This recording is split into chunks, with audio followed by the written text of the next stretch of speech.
Recently, a Troy mother told me her son was falsely accused of a crime and it nearly destroyed his life. Now, being his mom, I assume she must be exaggerating, but I investigated the case. She wasn't. It's just I was the wrong guy. That's all that really happened. They just picked the wrong person. Elijah Bethel was a star in the classroom and on the football field.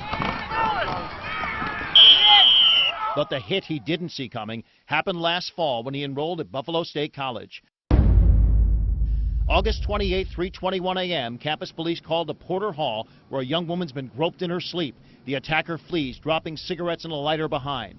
She was sleeping, and it was very difficult for her to make an identification. She says it was a short black man in black shorts.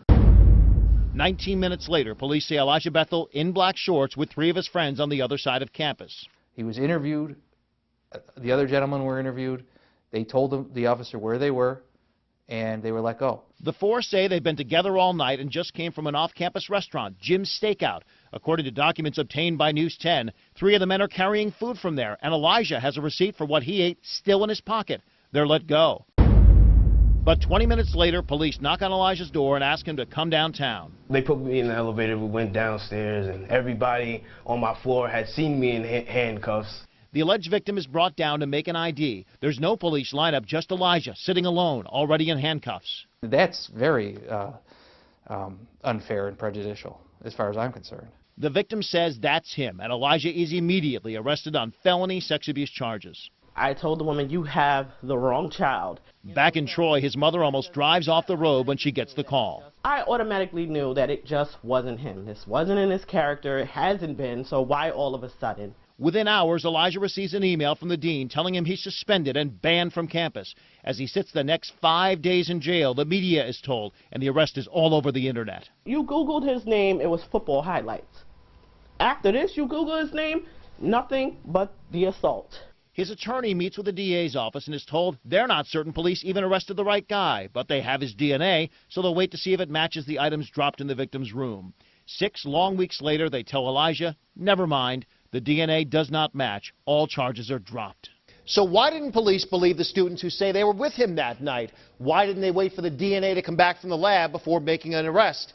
And why didn't they go down to Jim's Steakout, where I've confirmed they have video cameras, and review the tape from that night? Why the rush to make an arrest 2 hours after the crime? I can't speculate as to why they did that. It's a good question. I don't know, and I certainly don't want to make any accusations. Like, that would be unfair, wouldn't it? I put my questions to Buffalo State officials and made multiple attempts to get them to comment on camera. Instead, they offered a written response, which said in part, Mr. Bethel's arrest was based upon probable cause and the evidence at the time. Evidence was analyzed, resulting in the dismissal of charges. Dismissed, yes, but the damage to his name was already done.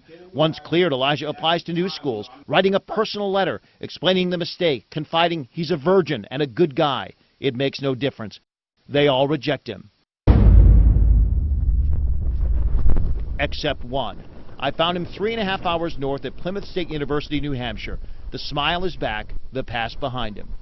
Has anyone at the college reached out to you since everything got dropped and you moved on with your life to say, listen, Elijah, we're sorry? No. But again, I'm not looking for an apology. It's okay. I'm here to be the best I can be and help people be the best they can be. So. A young man willing to forgive and a mother who will never forget. I don't see how you can just pick someone up, decide to be the judge, jury, and everything, and then that's it. Destroy people's lives, not just his, but his family. And it's okay. No sorry, no nothing. It's not okay. I think what bothers him the most is he got that letter suspending him within hours of the arrest, within like 4 or 5 hours. It's been 5 months since he was cleared. No letter, no phone call, nothing from the school, from the dean or from the police chief there of the campus police. Also, because he couldn't get in state schools, he's going to New Hampshire. It's costing them more money, and this is not a family that has money.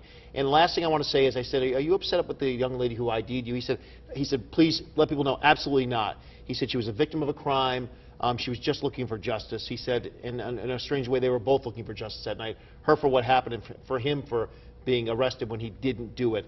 He's still trying to just put this behind him, but when you look at the elements of this case... So many mistakes. I mean, the one that sticks out the most is a lineup with no lineup. just him in a room with Is this handcuffs the guy? on. Is this the guy? And a place that has video cameras where you could have driven down and said, could we see your tapes from an hour ago? And if you see them sitting there eating, you say, it can't be him. Here he is.